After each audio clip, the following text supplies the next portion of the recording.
The last time the avoidant saw you, their outward presentation and their internal experience were dramatically misaligned. On the surface, they appeared calm, perhaps even indifferent. They maintained their performance of detachment, their carefully constructed barrier between what they feel and what they allow you to see. But beneath that exterior, their mind was racing with thoughts they would never verbalize, a complex mixture of longing, fear, self-protection, and painful awareness.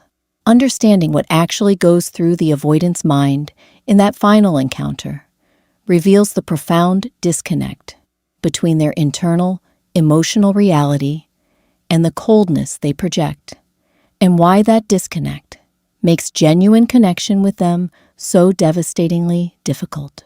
You look different, and it's terrifying me.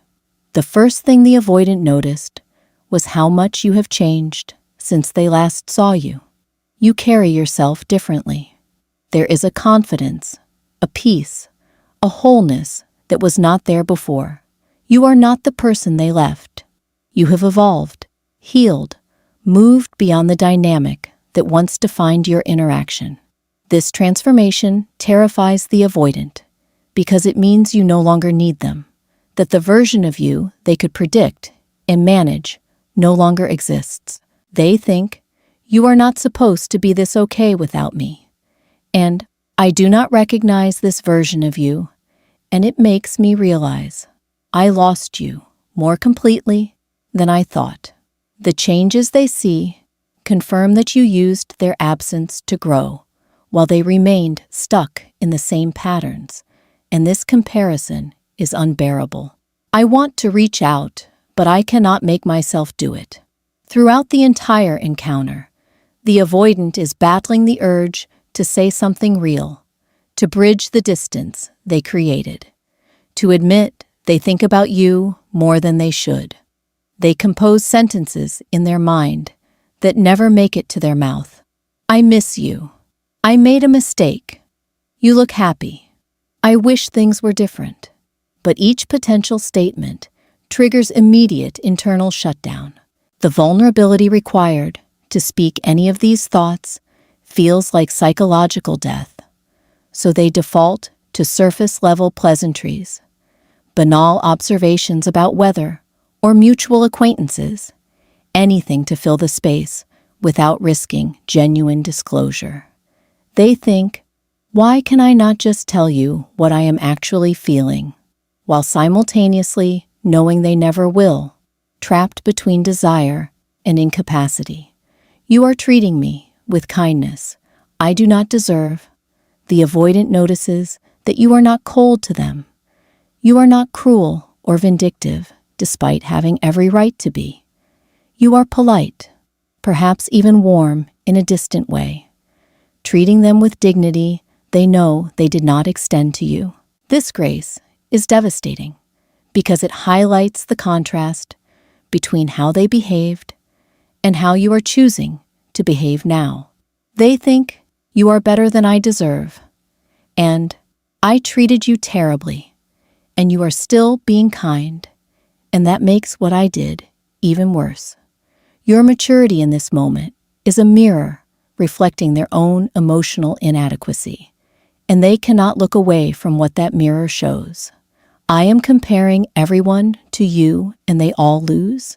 As the avoidant stands there, maintaining their performance of casual indifference, they are acutely aware that no one since you has measured up.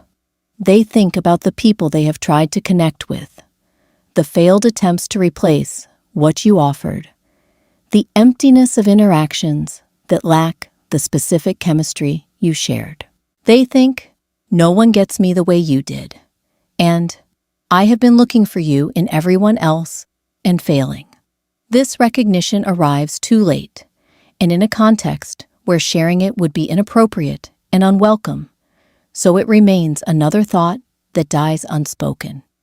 I am memorizing this moment because I know it is the last. The avoidant is painfully aware that this encounter is likely final. There will be no rekindling, no future reconnection, no opportunity to try again. You have moved on in ways that make their return impossible, even if they could overcome their fear enough to attempt it. So they are cataloging every detail, storing memories they will revisit when you are gone. How you look, the sound of your voice, the specific way you smile at something amusing. They think, I need to remember this because I will never have it again. And this is my last chance to be near you, and I am wasting it by being unable to be real. The finality is crushing, but not enough to override the defenses, keeping them trapped in performance. I wish I could be different, but I cannot. Beneath all the other thoughts runs a current of profound helplessness. The avoidant wishes they could be the person who could reach across the distance, who could admit their feelings, who could take accountability for their patterns and ask for another chance. They think, I want to be brave enough to tell you the truth. And why am I like this? But the wishing changes nothing.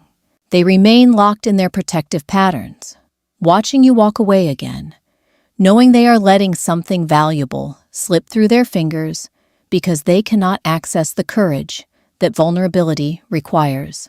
The last thought as you leave is, I am going to regret this forever. And they are right.